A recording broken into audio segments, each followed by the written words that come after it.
Salve, salve, minha gente! Sejam bem-vindos e bem-vindas ao FSB na TV, o seu programa sobre arte, ciência e comunidades na terra-mãe do Brasil. Tudo produzido por estudantes e professores da Universidade Federal do Sul da Bahia. A cada semana, vocês conhecem um pouco mais sobre a história e a atualidade de nossa região. O FSB na TV.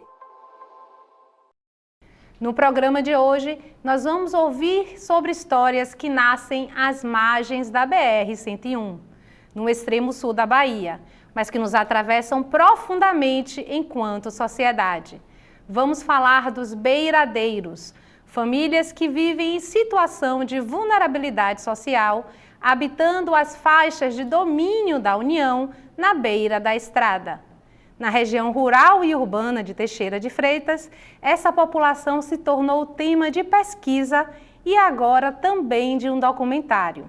São histórias que tratam das questões mais urgentes do nosso tempo: terra, moradia, exclusão, pertencimento e memória. Os beiradeiros são homens e mulheres que, nas margens da BR-101, constroem suas casas, criam seus filhos, plantam o que podem e lutam diariamente por condições dignas de vida. São agricultores, trabalhadoras e trabalhadores que não aparecem no censo nem nas políticas públicas, mas estão lá, entre o asfalto e o mato, entre a cerca e a estrada. E é sobre os beiradeiros que vamos falar neste primeiro programa de Baio, mês que se inicia com um feriado em memória à história e luta dos trabalhadores por melhores condições de vida. Vamos falar sobre a importância do trabalhador rural, sobre pesquisa, desigualdade, território e o papel da universidade pública na construção de melhorias sociais. Para nos contar sobre os beiradeiros, recebemos hoje o sociólogo Herbert Toledo Martins, professor da Universidade Federal do Sul da Bahia, no campus Paulo Freire, em Teixeira de Freitas. Herbert é coordenador do projeto de pesquisa e extensão Beiradeiros da BR-101, Desenvolvimento, Conflitos e Vulnerabilidade Social no extremo sul da Bahia. Possui graduação em Ciências Sociais e mestrado em Sociologia pela Universidade Federal de Minas Gerais e doutorado em Sociologia pela Universidade Federal do Rio de Janeiro. Atualmente é professor da UFSB e coordenador do Grupo de Pesquisa em Conflitos e Segurança Social, GPEX. É membro colaborador do Programa de Pós-Graduação Estado e Sociedade e membro permanente do Programa de Pós-Graduação em Ciências e Sustentabilidade, ambos da UFSB.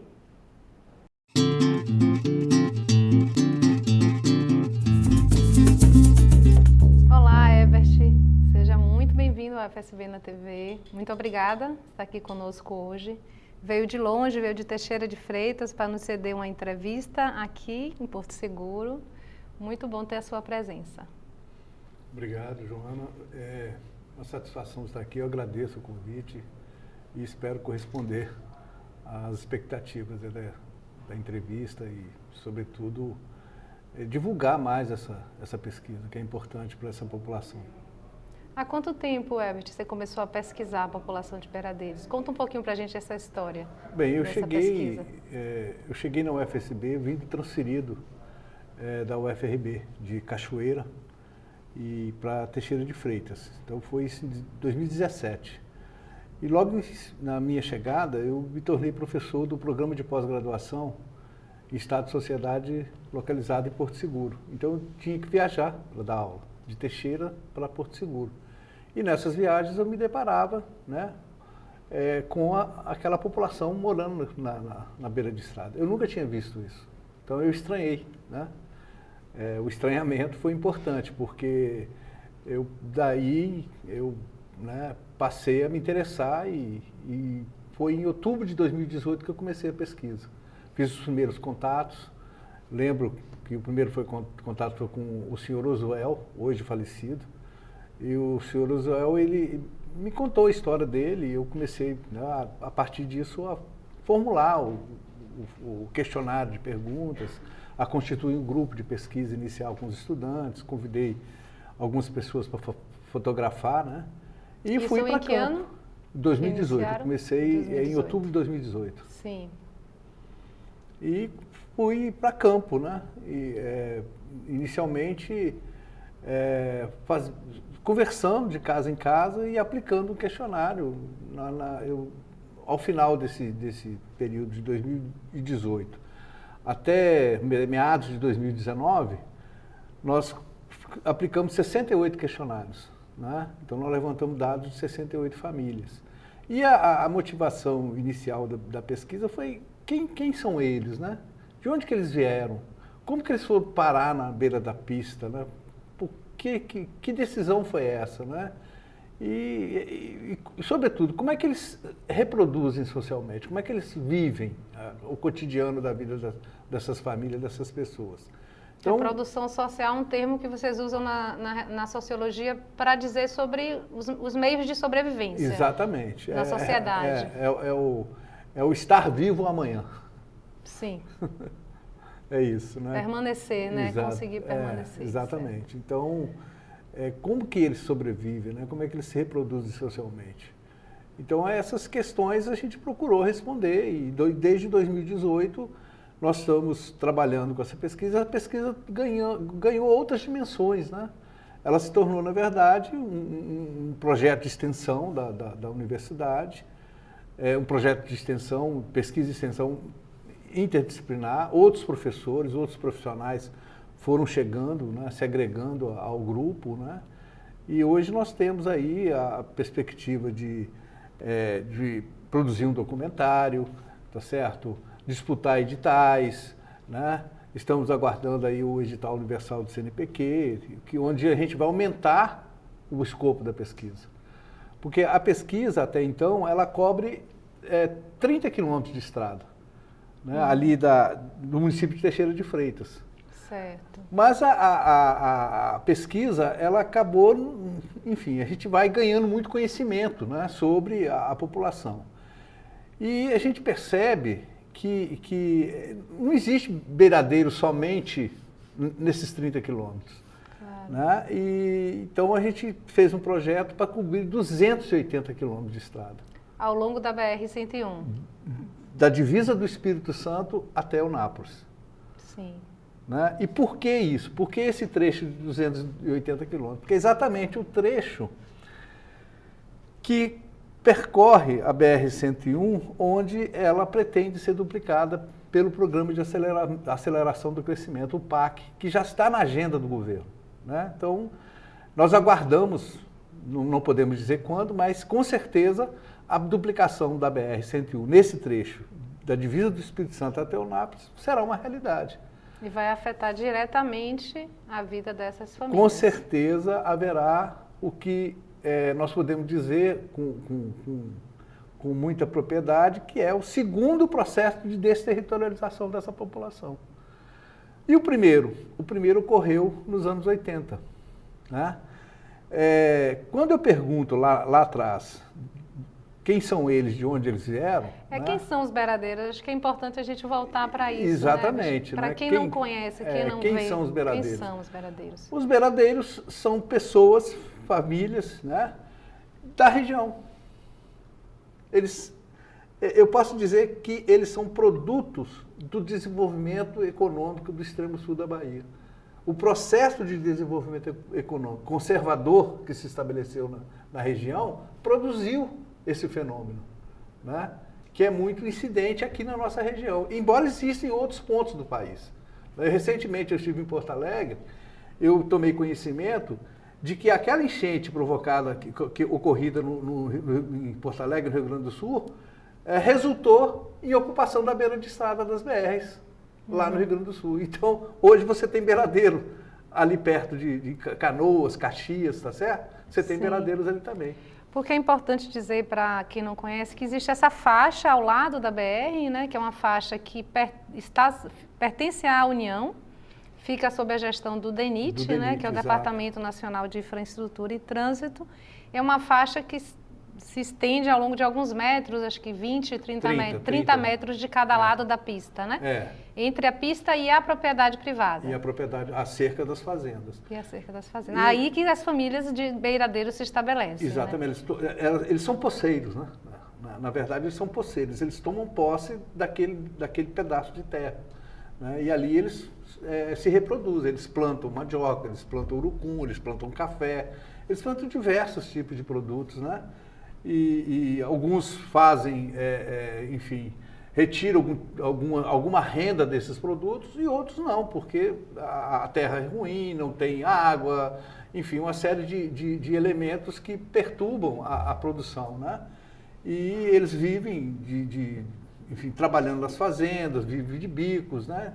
Mas o fato que eu queria reportar em quem são eles, de onde que eles vieram, e dizendo que eles são produto do processo de desenvolvimento econômico conservador que se estabeleceu sobre a região, é que a partir, né, dos anos 80, o governo federal determinou, né, por políticas desenvolvimentistas, que o Extremo Sul seria um território de produção, um território de produção de eucalipto, de madeira, né?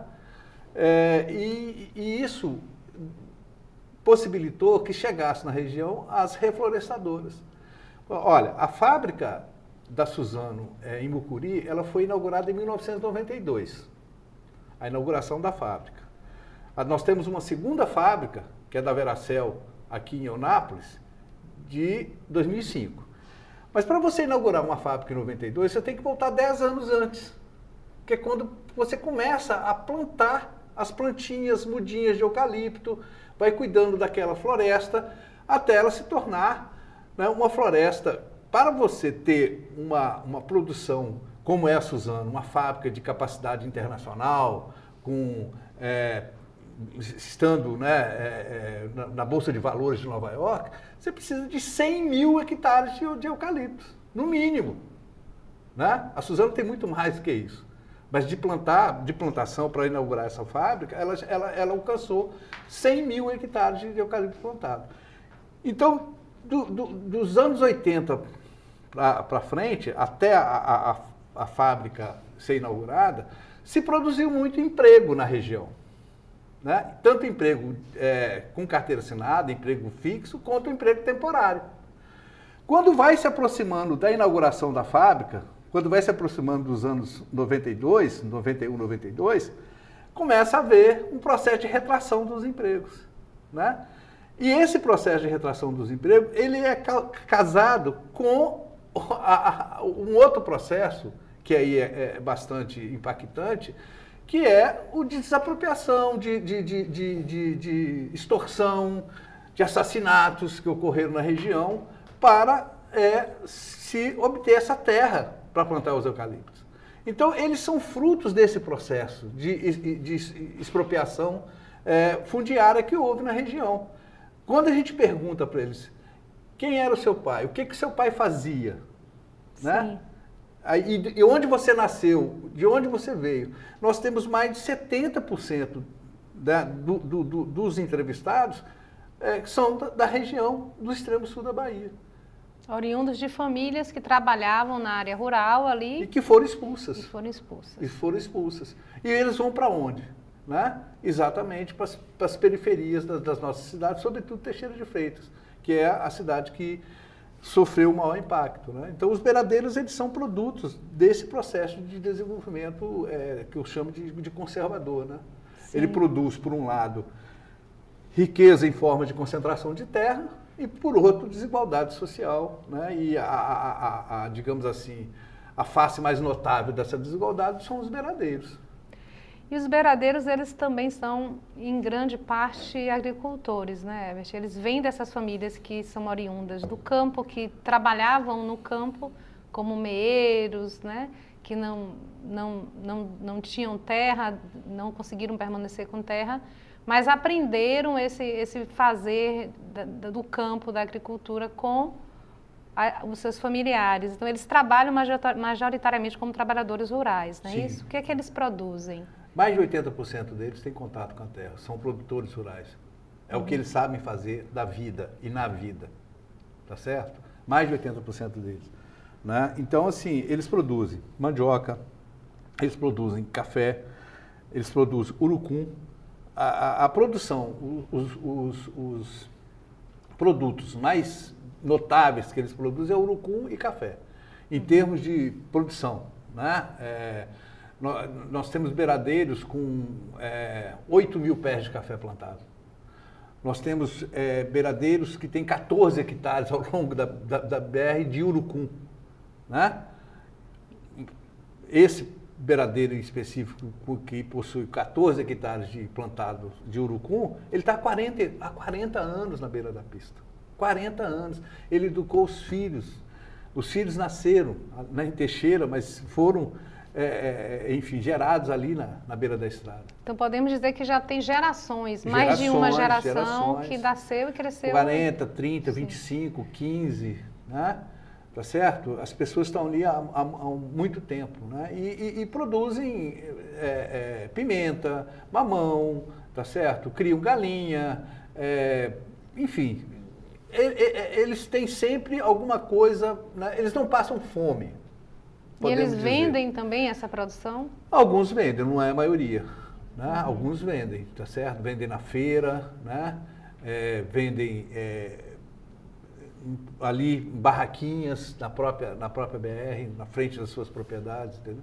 No caso do agricultor que tem 14 hectares, ele escoa a produção dele para a cidade, provavelmente. Ele escoa a produção dele para a cidade e ele escoa também para indústrias, né? Porque o urucum é um produto que tem uma utilidade na indústria de cosméticos, né? Então ele vende para indústrias, tá certo? Porque é muito urucum, né? 14 hectares de urucum. E as dificuldades, Herbert? Quais as maiores dificuldades que eles enfrentam morando na beira da pista? São inúmeras, né? São inúmeras. Sobretudo aquelas ligadas à saúde, educação, água, habitação, né? Energia, que são direitos, né? Não possuem infraestrutura? Como é a infraestrutura? Não, é extremamente precário. Por exemplo, eu tenho esses dados no nosso banco de dados, tá certo? Precisos, né? De quantos por cento possuem banheiro dentro de casa, tá certo? Quantos não têm banheiro, água encanada, ou enfim, água de bica, de cisterna. Mas o que a gente pode dizer é que a energia elétrica é fundamental, porque se você tem energia, você facilita a coleta de água, né? Com uma bomba instalada, você pode trazer a água a metros de distância, tá certo? Então, o ponto mais nevrálgico deles, a dificuldade maior, é acessar o direito à energia elétrica, né? Então, a grande maioria deles não possui energia, vive sem energia, com placa solar, e isso vai ter um rebatimento na questão da cozinha, da culinária, porque não tem geladeira, não tem freezer, né? Não tem como acondicionar os alimentos, né? Então tem uma série de consequências isso. O que dificulta a vida, né? Viver sem energia, tá certo? Sem água encanada, água de cisterna, água não é uma água tratada, né? Então, agora você também tem alguns que têm acesso à energia, por quê? Porque conseguiram que o fazendeiro vizinho, né, cedesse a energia, tá certo? Nós temos casos, por exemplo, ali mais próximo a Teixeira de Freitas, né, mais próximos à ponte do Rio Itaém, que o senhor Ivo, que é um senhor de 85 anos, né, proprietário da Fazenda Nova América, ele fornece energia para mais de 15 famílias, tá certo? Com um transformador só.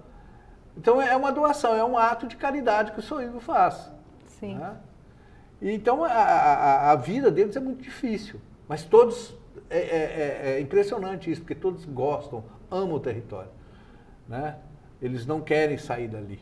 Tá certo? Não querem deixar a beira da BR, mesmo com essas dificuldades? Não, eles podem deixar a beira da BR para um outro lugar que eles tenham acesso à terra.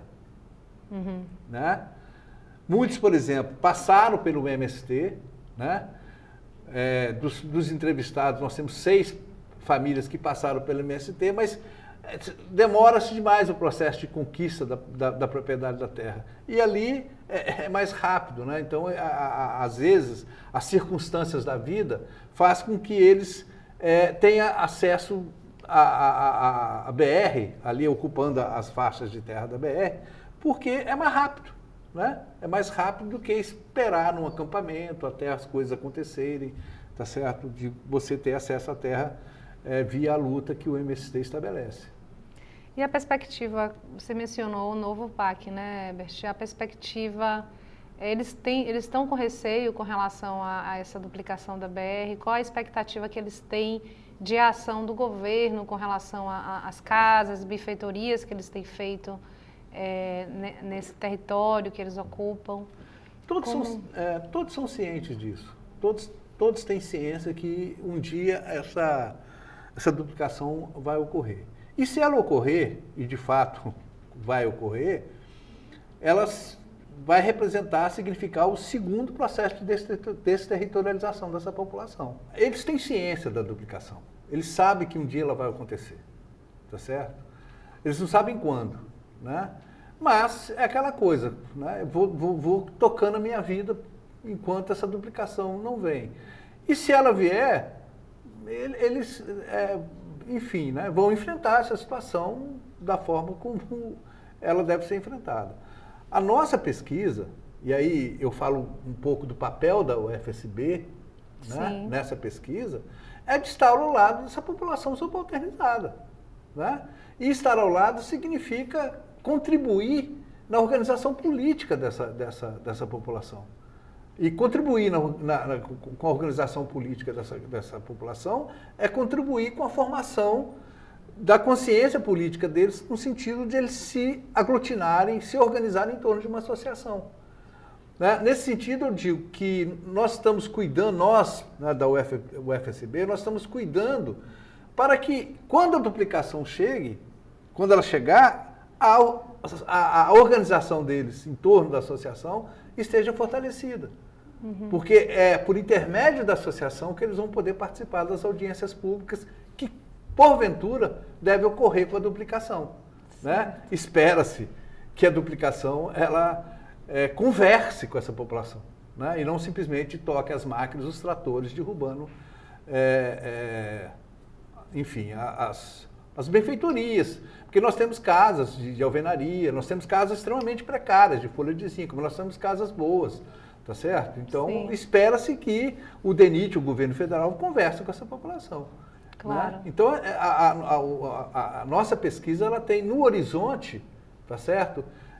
Estar, né, ao lado e contribuir com a formação política, a organização política dessa população.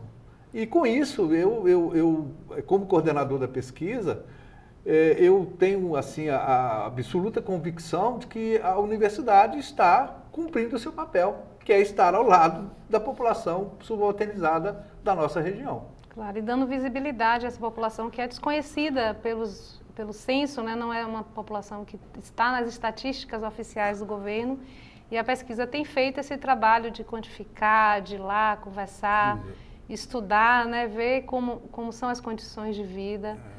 E tem feito isso há bastante tempo e já tem muitos dados, né, Herbert? Sim. Não só dados, agora nós temos um documentário, né, que é um ganho maravilhoso, porque nós conquistamos outro patamar de linguagem, né?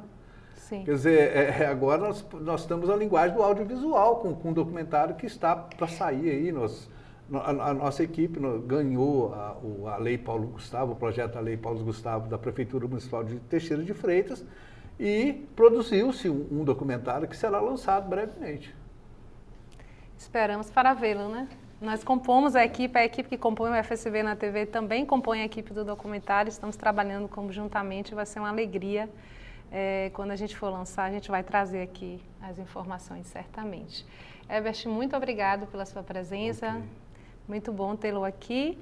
E assistiremos agora o curta produzido pela pesquisa Beiradeiros da BR-101, produzido pelo grupo GPEX.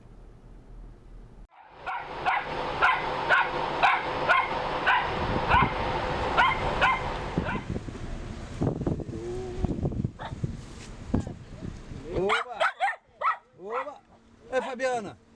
Fabiana, seu nome? Bom, amanhã às 4 horas eu vou levantar. Tá, falou. Sabe por quê? Que a gente vai jogar comida para as galinhas, né? Tá bom. Já deixa tudo arrumado. Aí dá comida às galinhas, uns pintinhos pequenininhos, a gente tá de papinho cheio, para não dar na hora. Eu não consigo entender uma pessoa que tem 10, 20 mil hectares e bota lá meia dúzia de boi e diz que eu tenho minha pátria. Isso é um crime. Todos os moradores, nós temos direito de reivindicar isso, porque quando faz parte da sociedade é porque existe pessoas, e quando fala de pessoas, faz parte da nação, e nós somos brasileiros, e constitucionalmente na lei, nós temos o direito de ter um acesso a um lugar para nós criar nossos filhos, para nós produzir, né, para ter dignidade, né? Quem é cidadão brasileiro, nós temos que ter dignidade.